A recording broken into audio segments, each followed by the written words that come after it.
ನೋಡಿ ಫ್ರೆಂಡ್ಸ್, ಹೊರಗಡೆ ಅಂಗಡಿಗೆ ಹೋಗ್ತೀರಾ, ಸೊ ಈಗಂತ ನೀವು ಬಿಚ್ಚಕ್ಕಾಗಲ್ಲ, ಕೋಪಕ್ಕೆ ಅರ್ಧಿ ಈಗಿರ್ದಿ ಎಲ್ಲ ಬಿಸಾಕ್ಬಿಡ್ತೀರಾ. ಸೊ ಈ ಕವರು ಮತ್ತೆ ನೆಕ್ಸ್ಟ್ ಯೂಸ್ ಮಾಡಬೇಕು ಅಂದರೆ ಈ ಗಂಟನ್ನ ಓಪನ್ ಮಾಡಬೇಕು. ಸೊ ನಾನು ನಿಮ್ಗೊಂದು ಐಡಿಯಾ ಕೊಡ್ತೀನಿ, ಅದೇ ಥರ ನೀವು ಓಪನ್ ಮಾಡ್ತೀರಲ್ವ, ಹಿಂಗೆ ಹಿಡ್ಕೊಳ್ಳಿ, ಹಿಂಗೆ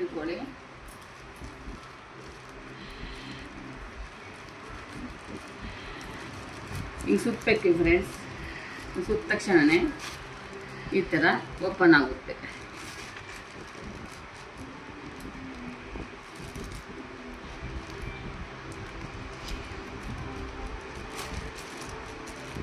ಹಿಂಗೆ ಓಪನ್ ಆದಾಗ ಈ ಕವರು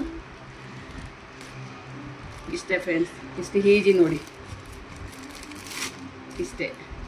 ಸೊ ಈ ಕವರು ಈ ಥರ ಐಡಿಯಾ ಮಾಡಿ ಯೂಸ್ ಮಾಡ್ಕೊಳ್ಳಿ, ವೇಸ್ಟ್ ಮಾಡೋಕ್ಕೆ ಹೋಗಬೇಡಿ.